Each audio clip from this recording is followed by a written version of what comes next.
Hello, viewers. This is another episode of Football Unfiltered, and today we'll be looking at the weekend reviews. Here in the studio, we have Blaze and Emmanuel. Welcome to the studio. Thank you so much for having me once again.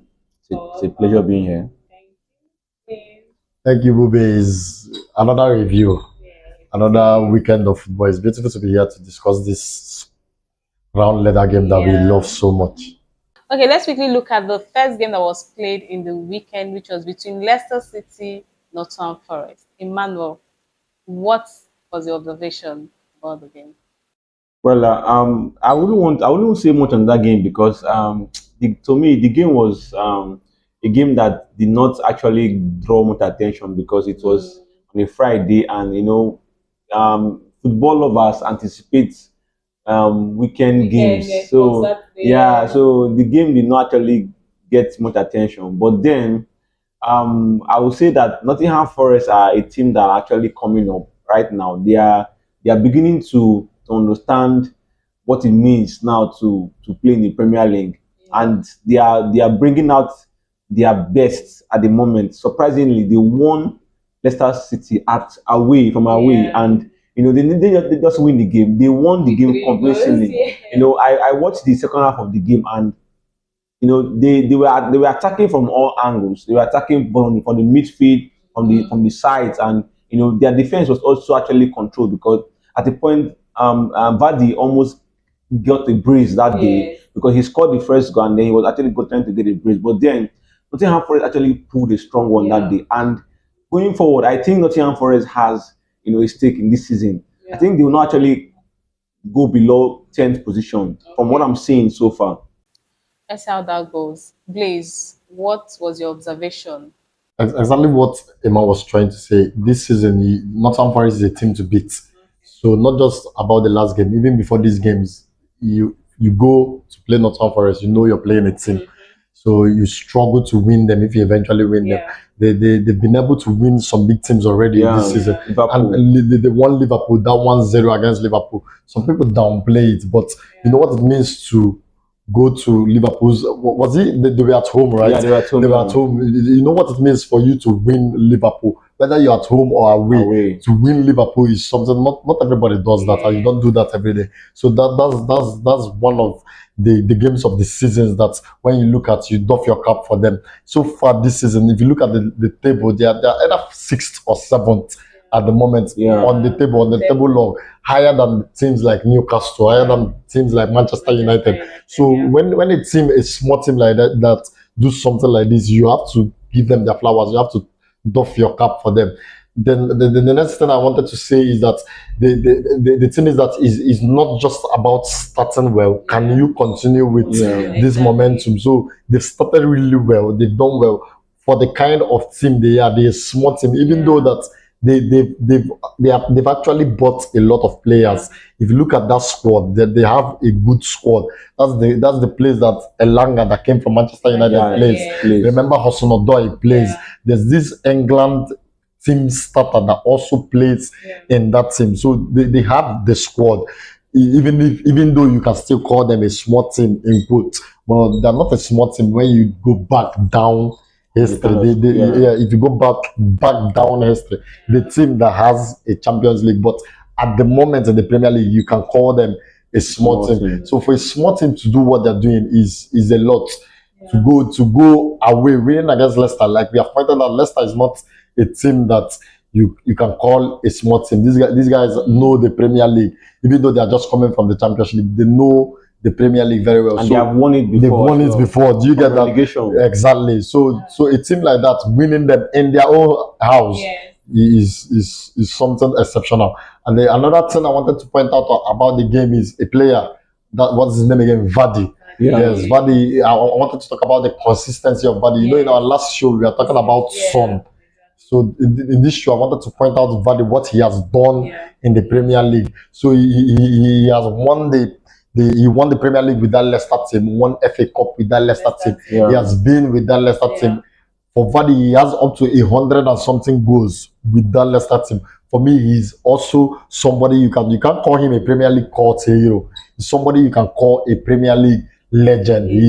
He's a legend of the game. So I think that whenever we talk about those that have come to the Premier League, have seen the Premier League, he has played in the Premier League and he has also conquered the Premier League by winning the trophy. So shout out to Vardy. He's doing so well. 30, he should be up to 32 at the moment, and he's still playing in the Premier League. We have seen people. He's up to 36, sorry, not 32. He's up to 36 at the moment. Still playing actively and scoring in the Premier League. People, his mates, will run to the MLS or the Saudis or the any lower team, any lower league, but he's still playing actively in the Premier League. He's somebody we should actually give his flowers for what he has done so far. Okay, so quickly, let's look at the next game that was played within the weekend, which was between Aston Villa Bournemouth. Yeah, it ended 1-1. And to think that in our last we were siding Aston Villa. I think we sided Aston Villa to defeat Bournemouth. He sided. Okay, yeah. They sided Aston Villa to defeat Bournemouth, but at the end it ended in 1-1 draw. So Emmanuel, I'll be starting with you. What do you think about this game? Since your prediction didn't really come out so well. Well, I will still stand with Aston Villa because looking at that game, they were just unfortunate. That goal came in. Well, let me not say it was a mistake, but that goal came in like a lucky goal because it came at the end of the game, almost 90 minutes at the end of the game, and then the goal was not like, will I say, it was not an effort because I watched the game and I saw that Aston Villa dominated that game from the beginning. If you look at the statistics, you see that Aston Villa on the shot on target, they were there. On the ball possession, they were there. You look at the passes and the area control, ball possessions. Aston Villa dominated that game, but just that they were just not lucky at the end of the day. But then there's something I have to point out. Bournemouth has just been they've just been stubborn recently. I don't understand. Like Chelsea struggled to win them, and then they embarrassed Arsenal. I like that word, embarrassed. Yeah, I don't understand. It's an embarrassment to Arsenal for a big team like that, for Arsenal to be embarrassed like Bournemouth. And then here they are against Aston Villa, a team that everybody knows that Aston Villa is. They're in Champions League currently, and they are one of the the best currently because they've shown that yes, we can actually contend for the title. Yeah. But like I always say, this is football. Yeah. You can make your analysis, your previews. It will shock you, no panic. And then we'll still come to the shock of the game actually. Yeah, but then that game was actually not what I expected to be a shock of the game. But surprisingly, it came as a shock of the game because every football lover would stake Aston Villa to win that game. Of course, they actually won the game, but at 90th minute, surprisingly, it came at the 1-1. So, Blaze, to you, in our last preview, you confidently was like saying Bournemouth is a team that know how to play big teams. You said that. So, I know it's not a shock to you. So, it wasn't like I pointed out during the preview. I said it that for you to play Bournemouth, you know that you have played a team. So I pointed out the same thing when they played Arsenal. I pointed out the same thing going to play Aston Villa. They are a team to beat. Even Chelsea. I pointed out. Yes, it's the same thing. Yes, the same thing. So the thing about Bournemouth is that, like, it's not just about this season. This is what they have been. They know from last season. This is what they have been. When they meet you, they don't try to be scared to go and sit back and defend. Most of them come out to play. It's true that, like you pointed out, that Aston Villa dominated that game. It's true, but the thing about football is that it's not about if you dominated that game. It's about the end result. Do you get? At the end of the day, Bournemouth are going home with 1 point. Do you get? So it's not a matter of who dominated the game or who did not dominate it. At Bournemouth's business is that they're going home with 1 point, and they've done it against Aston Villa, and they've done it against Arsenal. So any team that's going to play Bournemouth now would be very be mindful. Yeah, very careful. Do you get? Because for you to go there, like I like there's this my friend that always says that football is more than the 11 players running around playing that round ladder. So there's more to football. There's something about mentality in football. That's why you have a coach today. Then another coach comes and he's coaching Yeah. this same group of players, It's and another side. there is a different outcome. Yeah. Do you get what I'm trying to say? Yeah. So there's this mindset that this Bournemouth team have. Yeah. They have a mindset that we can go into any game and win that game. Yeah. So, and that's what distinguishes them from any other small team. Do you get that? So for Bournemouth, we can win this game. For any other small team, they'll say, let's try and draw, or let's try and not concede more than 3. Yeah. But Bournemouth is going into every game with this idea that we can get. So if eventually they lose, fine. Do you get? They come out to play squarely. I give it to the coach. To me, the coach is doing a very good job with. And they don't have exceptional. There's no player you can really point out. They have players doing well, but there's no player you can really point out that is exceptional in that team, and yet they're doing some of these miracles in quotes that they're doing. Okay, so let's quickly look at the next game that was played in the weekend, which was between Brentford, Ipswich Town, and Brentford defeated Ipswich with 4 goals. Just like you've always said, Blaze, that Ipswich Town has been one of your favorite teams yes, in the EPL. And looking at this game, we could say that they really put up a real fight in this game. So, Blaze, what were your observation about? If you have watched that Chelsea and Newcastle match, you understand that at the dying minutes, even though Chelsea was winning 2-1, you understand that it took I won't call it experience now, because most of the Chelsea players are young players, but it took Chelsea being Chelsea for them to be able to hold that game till the end. So, but if it was an Ipswich Town in that game, now that they were winning 2-1, trust me, Newcastle would have won that game. What am I trying to say? What distinguishes these small teams from the big teams in the Premier League is the ability to be able to play for 90 minutes. So these guys really played well. It's not easy. This is a Brentford that we are talking about that are in form this season. This season they are in form. So they went toe to toe in the 9 minutes. Unfortunately for them, Brentford scored that 4th goal. It is unfortunate for them, but I still think that if they can continue with this fight, they might be able to stay. At the moment, they are still at the bottom of the table with their sisters that they came back with. So they're still at the bottom of the table. So if they can continue with this fight, then they might be able to get something out of the season. Another thing I want to point out in this game is this player. I think he's the most underrated Premier League forward at the moment, Mbeumo. He scored again in that game. And most people don't talk about him when you talk about strikers in the Premier League. Yes, you talk about Haaland, you talk about Solanke, and just this season you talk about Jackson. But nobody remembers that Mbeumo already has 8 goals in the Premier League this season. You see how shocked you are. Exactly. You won't even know there's a player like that. Yes, and he's a striker. So I think he's underrated. I think he's somebody that we should start talking about. Can he continue to stay in Brentford, or should a big team go for a player like that? Will he be able to replicate what he's doing in Brentford in a big team? But let's see if he will continue with this consistency. Okay, so let's look at the next game that was played in the weekend, which was between Brighton and Wolves. It ended draw. Emmanuel, what's your take about this game? I would say I'm a bit disappointed in Brighton, because Brighton was winning that game 2-0, and then surprisingly I saw that 2-2. I mean, I was wondering where a Brighton that I know that they've actually been they started well. You know, they've played Chelsea, they played Manchester United and won. So coming to a game against Wolves that everybody knows that Wolves they don't have their foot in yet. And I think we even predicted Brighton too. Of course. So I think it should be one of the shocker of the weekend, because. But do you know that I actually pointed out that because Wolves don't have a point yet. Yeah. That they might want to put up a fight and they will draw. I saw it coming.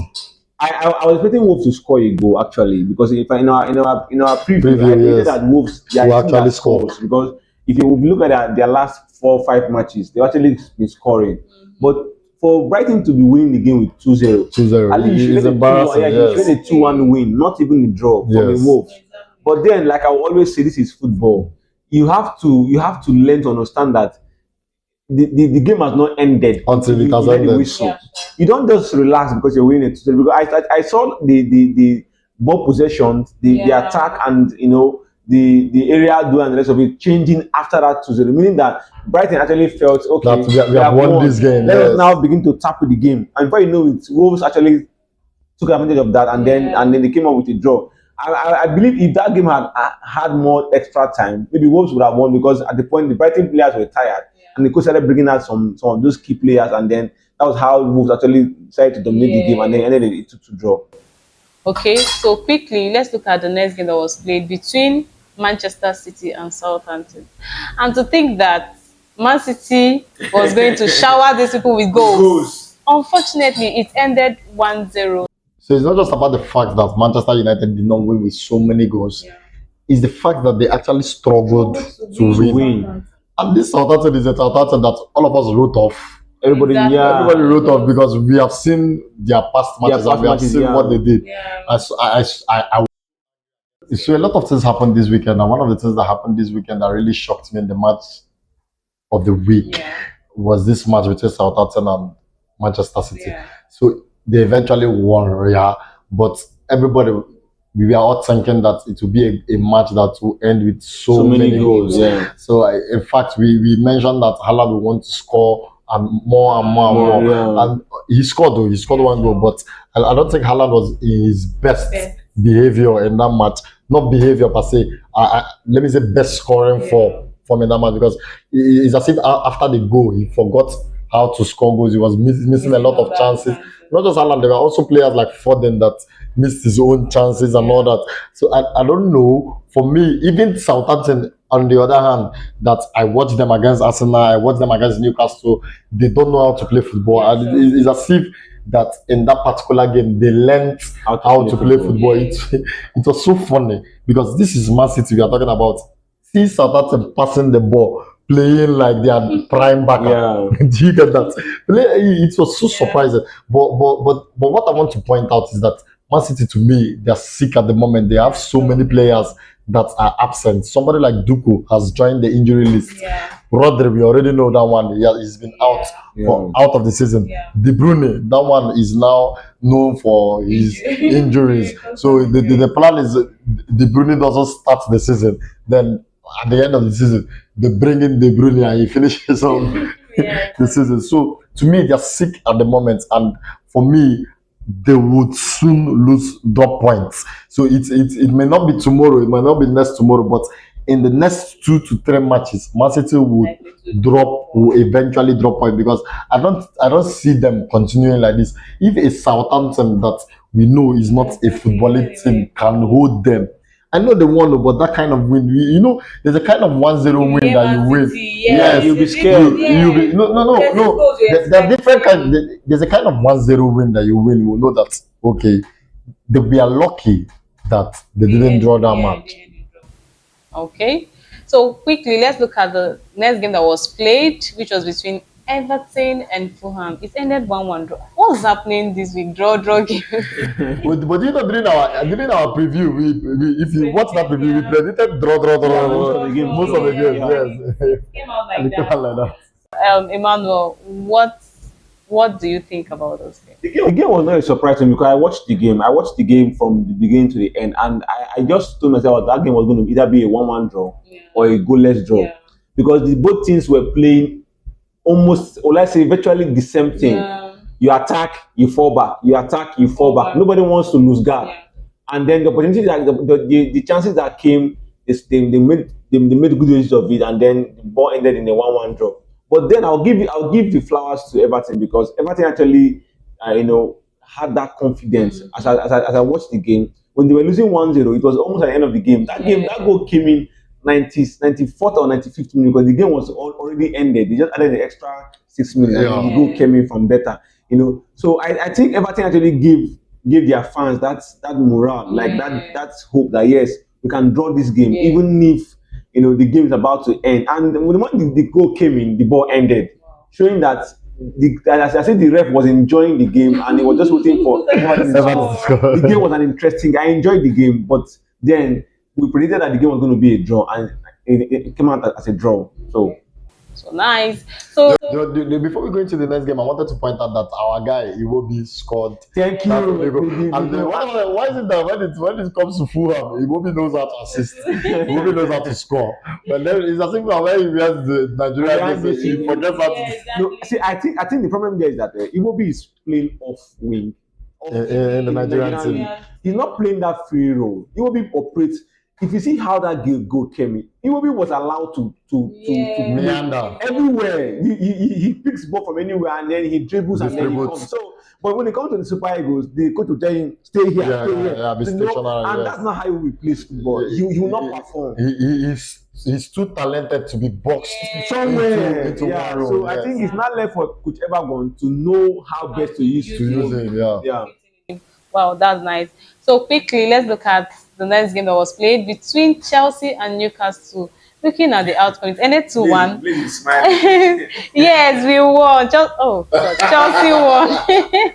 Please, don't mind me because I'm wearing Chelsea jersey. Yes, Chelsea won, but I was not really.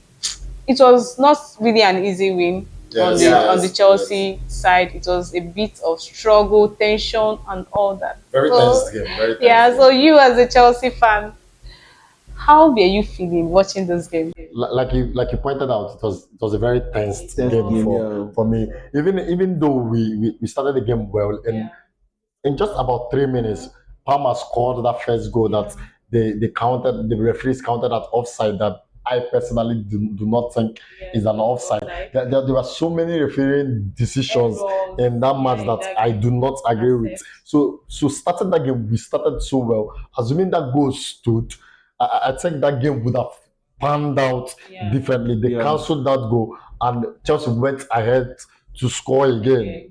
Do you get that? We scored again, then a sack. You know, when we were doing the preview, we thought that Isak would not play. But you know, surprisingly, he played in that game. And a sack being a sack will score. He knows how to score goals. Sorry to cut you. You know, we only said that Newcastle made that mistake of beating their team. And it was just obvious that him coming into the team.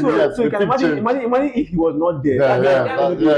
Yes. You know, so I think Newcastle should actually work on that. If they have Newcastle fans watching this, they should work on that. Pressure their team. I mean, why would you build your team? A player has not been around. You've been losing your matches. You've been struggling to win a match, and then he comes back and then he scores. I mean, doesn't mean that you start Isak, Newcastle can do anything. You know. So I was saying Isak gave that equalizer and it changed the game, especially for that first half. And it was as if Newcastle really dominated the other half of the first half. So it was really a tense game. Coming into the second half, Chelsea re-strategized. One thing with Maresca this season is that if you watch not just this season, more than 2 games or 3 games, immediately second half, including that game against Liverpool, immediately after the second half, you will see Chelsea scoring immediately. Pushing. So it is not just pushing, scoring goals. Once the second half starts. So the same thing happened against Newcastle now. So immediately that we came into the second half, the brilliance of Cole Palmer. I know we have talked about Cole Palmer so much, but that goal was brilliant because for me, as he was carrying that ball, I was shouting, "Palmer, pass!" Intensity of the game. Do you get it? Do you get? And I saw him shooting that. I'm like, I'm sorry. Shoot. And he shot. And one thing with Palmer is that when his kind of goes, you look at it and you think it's easy. It's not actually easy. So it takes a talented player to put that ball the place he put that ball. And another thing I wanted to point out that Chelsea improved defensively in this game because after that goal, maybe it's the introduction of this James that came into that back line because after that goal, Chelsea defended really well. They put their life into the game with all the pressures, the tense atmosphere. I can count two clearance that James did that. If not that, even 3, if not that he did that clearance, it would have been a goal. So they really defended well after that second goal. Chelsea is building a team that you don't want to play against. So whether you want to pay attention or not, you have to pay attention because it's not easy to play that Newcastle team. I know they've not been really informed this season, but to go and win Newcastle that way, you have to give them I don't want to use the word flowers again, but you have to doff your cap for them. Okay. Do you get that? So I think Chelsea is building a really strong team, and I think that Maresca is really doing well. Look at that, coming into that game, he used James as a left back, used Gusto as a right back. James is naturally a right back.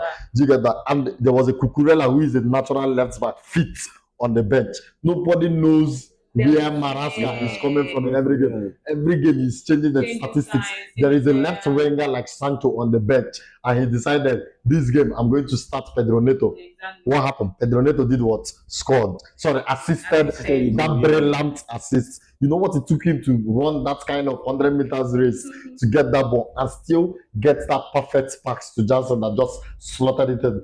Finally, on this match, I want to talk about Jackson because we as in the football world, Jackson has been criticized a lot. So now that he's actually doing well, I think we should also praise him because it's one thing to criticize a player, it's another thing to praise him. He was exceptional in that match beyond the fact that he scored the goal. Did you see what Jackson does as a striker? No other striker does it in the world, not just in the Premier League. Wait for them to be served to score. Did you watch that match? I don't know if you watched that match. I watched the game, yeah. Jackson would draw back, pick the ball from the midfield, distribute passes. If you see the kind of chances he was creating as a number 9, this is what we say that somebody like Haaland doesn't have. Haaland just waits for you to give the ball. So for somebody like Jackson can never be quiet in a match. Yeah, sure. So I think we should give him that flowers. He already has 20 goals for Chelsea. So he's the fastest. He's number 5 in the fastest to reach 20 goals as a Chelsea player. Do you know how mad that is? He has already gotten the same number of goals. He has gotten the same number of goals with Havertz that stayed how long in Chelsea. The same number of goals with Torres that stayed how long in Chelsea. So I think we should start giving Jackson his flowers and start respecting. Okay, so talking about Chelsea, that Chelsea game, I think Chelsea did their best actually because I was expecting them to win that game comfortably, but at the end of the day, they managed to win, getting 2-1 win. But then talking about their goalkeeper Sanchez, I don't understand what's wrong with that guy. The wrong service, and he gave up to 40 passes in that match, and I don't think he got up to 20. I'm telling you, Chelsea was just lucky that some of those passes did not get into the hands of someone like Isak. He would have actually converted those passes to a goal. So I think Chelsea should begin to look for an alternative at the moment because if you play a crucial game that you might need to get goals or points to actually get a trophy or something, Sanchez will disappoint you. That's the truth. Remember what happened to Arsenal last season? Maresca has come out in his press conference and he has said that I instructed this guy to do this thing that he's doing. So he said to give away passes. He said it that he has instructed him to be giving those passes. So what he's trying to say that even if he makes a mistake, he's going to be responsible for it. Then he's trying to say that if he continues to play these passes, he will become good. Did you get where the coach is coming from? So the coach actually said because he was asked in his press conference, and he said, I instructed him to play these passes, and the day he stops playing these passes, the day he sits on the bench. Do you get that? So for me, especially for that particular match, I was annoyed. He puts us into panic mode because Chelsea, the strength of Chelsea as a team now is those passes. We have the players that can play on the ground. The strength of Newcastle, on the other hand, is that you see that up ball. If you start playing with Newcastle, you'll be punished. And instead of Sanchez to distribute normal pass, you will get the ball. Boom, boom, putting somebody into panic mode. Too much pressure. And also, I want to point out the little penalty that was not given, and there was a lot of delay. I think the referee did not have a good referee match. For me, it's true that we later won that game. Because there was a contact. Because fact is that there was a contact in that 18-yard box, and that's a penalty. So because there's no how you convince me that touch will not distract Nkunku, that touch was what actually made Nkunku to fall Yeah, down. to fall This down. is the Nkunku that we are talking about. There are some players you know that they just want to fall down. Nkunku wants to score. Yeah, He's a goal scorer. He's a hungry player. The He's game against strong. Bournemouth. You saw the yes, with all those So for that, for him to actually get that, you know that there was a contact. I think the referee was not fair. Not just that penalty, not just that penalty. There's this another, the one that made them to give Maraska that yellow card. Yeah. It's the ball he went for. Do you get that? Nkunku, not even the complaint now. Nkunku went for the ball. It wasn't a foul. It's the ball he went for. It was clear the replay. He went for the ball. Yeah. So why are you blowing that a foul? And you should have seen how frustrated Palmer. That would have been a goal. That game would have ended more than a 2-1. 2-1, yeah. It would have. Okay. So let's quickly look at the next game that was played between Crystal Palace and Spurs.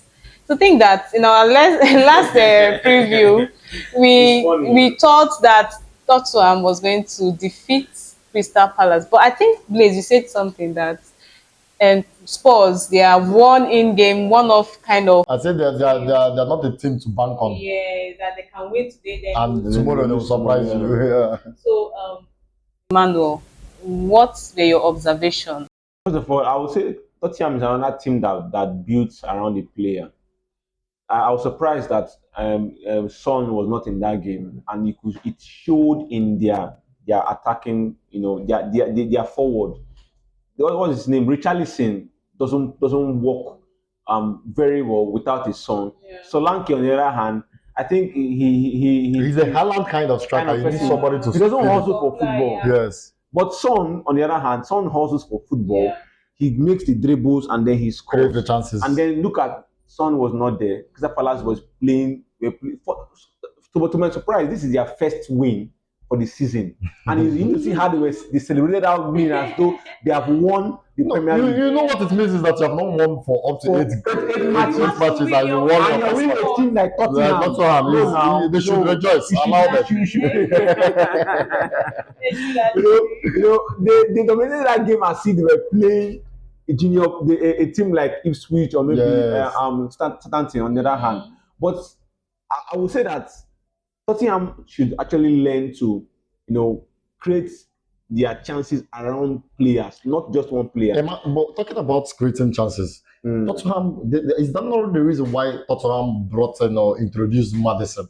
Because somebody like Solanke is a striker that wants somebody to feed him. Yeah. Why is not Solanke now? Why is Maddison not creating these chances? At all. He's a creator. He's not. Maddison is supposed to be for Tottenham what Palmer is for Chelsea, what Bruno Fernandes is for Man U. Thank you. Do you get what Kevin De Bruyne is for Man City? Odegaard is for Arsenal. So why are you not? What is happening? Why are you not creating those chances? And when he's being removed, you see him frowning. But so I think the coach should actually try to see how they can get a better creator. Yeah, a better creator, because what Tottenham needs now is someone that actually can create, because they have a good forward. Solanke is a good forward, yes. Yeah, but just that he doesn't struggle for the ball. But then if you don't have a son in a match, what do? You become helpless. But when you have someone that creates, without a son in a match, you can still make your winnings.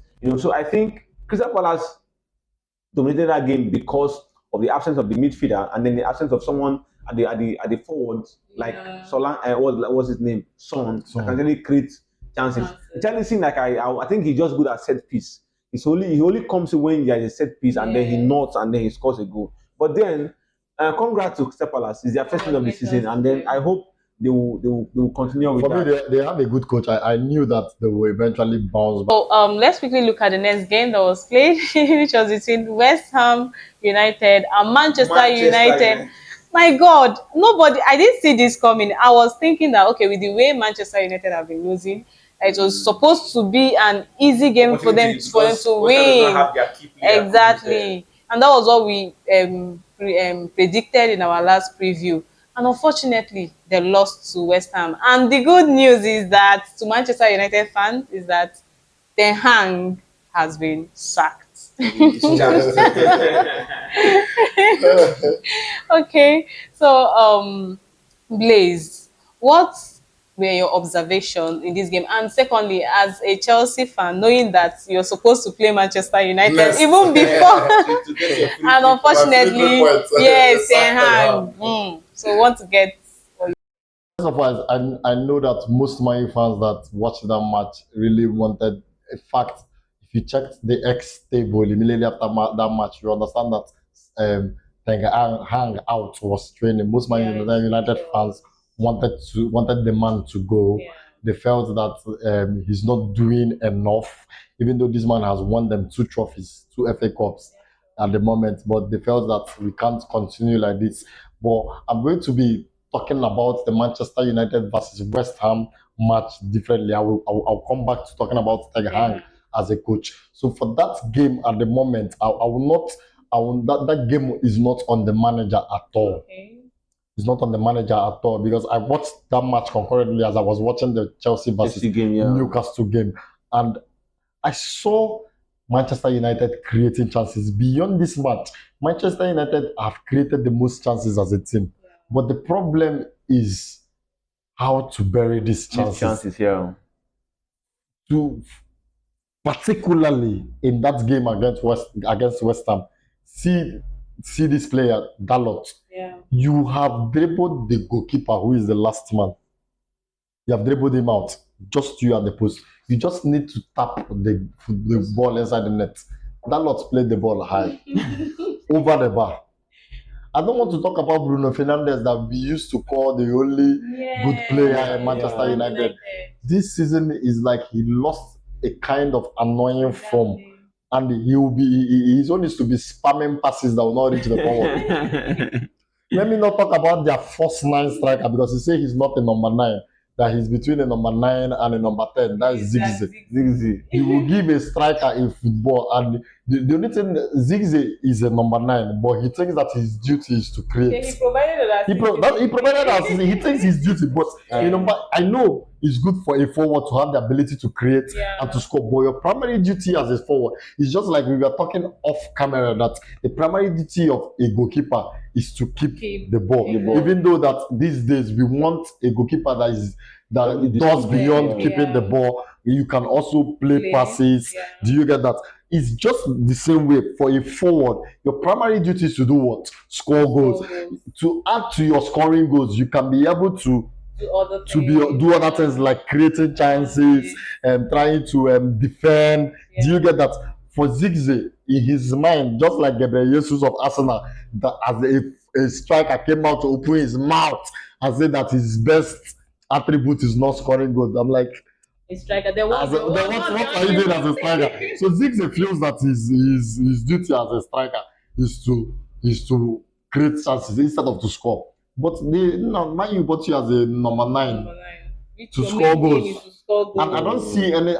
Like I've said it. If you have been following our preview, I've said it. I do not see any exceptional team that Manchester United have. Yeah. So it is true that Ten Hag has been sacked deservedly, because beyond the players, even Ten Hag, that some of the changes that he does, and that some of the lineups that he put in, we saw him playing a left back as a number 10 the other day in the Europa League, and I'm like, it's not as if this guy that he played as a number 10 knows anything about going forward. This guy, his best suit is that defense is doing. Ten Hag had an attacking player on the bench like Ahmad that can play that number 10. He decided, Ahmad, sit on the bench. You that is a defender, play the number 10 role. Do you know what I'm saying? Yeah. So for me, deservedly, he should be sacked because I don't think he knows anything he's doing. But beyond Ten Hag, I think any coach, they have an interim coach already. Yeah. That Van Nistelrooy, that is already their interim coach that they say he should manage. He still has a lot of work to do because I don't see any player in that team. He will suffer. You know, Ten Hag, his own is that he has bad hair. So you're not seeing the white hair. But that's how you will see that white hair. He will suffer. Because I've looked at that team. There's no player that I'm seeing that. If you look at let me say a Barca team, you see players like Yamal, you see players like Pedri, you see players like Kubaso, you see players like Rafinha. Talented players. Go to Madrid, you see Vini, you see Rodrigo, you see Mbappe. Go to Arsenal, you see somebody like Odegaard, you see somebody like Saka, you see somebody like Trossard. Even if Gabriel or Saliba, even if every player doesn't know how to play, you know these players are star boys, can make a difference in a match. Just like Chelsea, you see somebody like Cole Palmer, you see somebody like Jackson at the moment. Exactly. You see somebody like even Nkuku. Do you get that? Yeah. But even Casiedo and Lavia in that midfield, Exactly. talented players. Then you come to Manchester United, it's difficult for you to point out. Even Fernandes. Even the Fernandes that before that you can say, okay, there's a Yeah. Fernandes there. This season has been shaky. So I think the Manchester United problem is beyond a coaching problem. And it will be difficult for you to say they should buy new players because if you look at that squad, that's that's the thing about the annoying thing about this Man U squad is a very expensive squad. Yeah. Look at this squad. So for you to say they should offload these players, it's like you're removing money from Manchester United's side. Do you get that? They got an Anthony that is practically useless now in the Premier League for £100 million. And you know what he's earning as a player in the Premier League. You see the Ziggy. Ziggy is almost 70 million. Hodgson is up to almost 70 million. All this Rashford, you know what Rashford is earning? The Ahmad, you know what is earning? The Mino that just came into the so it's an expensive, an expensive squad that doesn't have any substantial player in it. It will be difficult for the next coach. Let's see how he powers up. It's now that it's my turn to collect 3 points. Next, that they not sack the gang. Now I'm going to play a new manager that wants to not do that new manager bounce nonsense. But let's see how it goes. Okay, quickly, let's look at Arsenal-Liverpool game that ended 2-2. And okay, last week we had um, we had um, we had where we actually asked some fans to predict, and the winner will go home with 5,000 naira. And luckily, we had a winner who won the 5,000 naira for predicting correctly on this game. So congratulations, so merciless prize. Congratulations to you, and shout out to you from the studio for This guy won winning. the 5,000 naira. He won. didn't say let him do something for the Won. host that broke down this match I'm for telling him. you. But I'm surprised. Congratulations. I think this is like the second time he's winning. He's winning. He's Yeah, doing well. congratulations Congrats to him. to you. It's even the third time that he's winning. I'm telling you Wow. consistently. So congratulations to you. So over to you, my Arsenal fan. Sorry, we kind of brought you guys up. In our last preview, we were like, oh, yeah. Are you proud of a draw? Continue, man.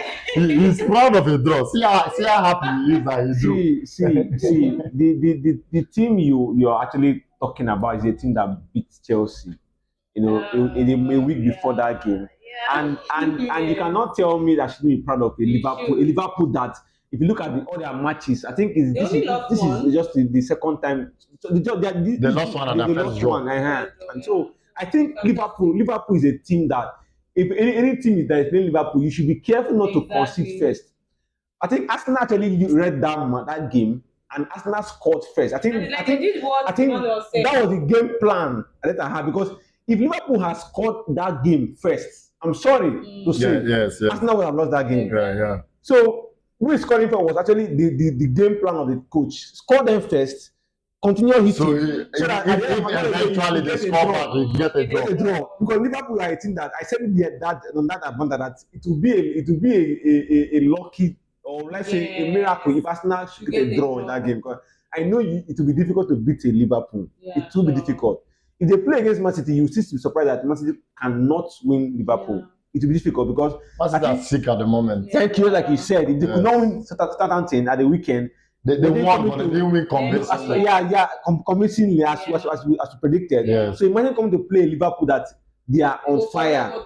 Salah is now like every day scoring now for Liverpool. So I think I'll give Arsenal that flowers, because as the game started, Arsenal did everything they did. Saka came in and Saka scored the goal. And not only that, look at the set piece that came in. Arsenal played a mind game. They came in and said they were in the offside. And then as the game was about to be played, they came out.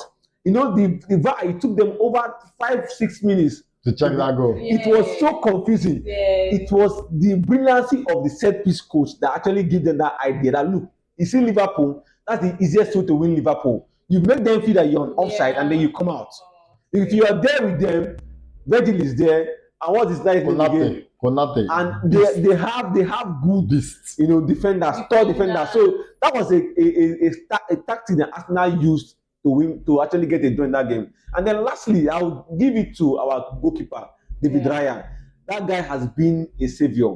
Otherwise, I think Liverpool would have won that game. Yeah. He had some good saves. He made some brilliant saves. I think he's one of the goalkeepers now, apart after Martinez of Aston Villa. Yeah. One of the goalkeepers now in EPL that you can actually say yes. Yes, this is a goalkeeper. Yeah. You are confident, and I think Arsenal, with what they have done so far, Arsenal is going to play Newcastle in our next game. I believe we can actually get a win. Get something from that game. Yeah. So this is what we'll be coming to the end of today's show. And like you know the culture, if you've not subscribed to our channel, please subscribe to get interesting vibes. Exactly. Click on the subscribe button and notification button so you get notified on subsequent programs that will be coming through our channel. Just like we said earlier, you also stand a chance to win money by predicting games, and you won't know that if you don't subscribe to our channel, or better still, click on our notification button. You're also allowed to drop your comments on the comment section. So this is where we're coming. We're saying goodbye today and see you guys in our next episode. Thank you guys.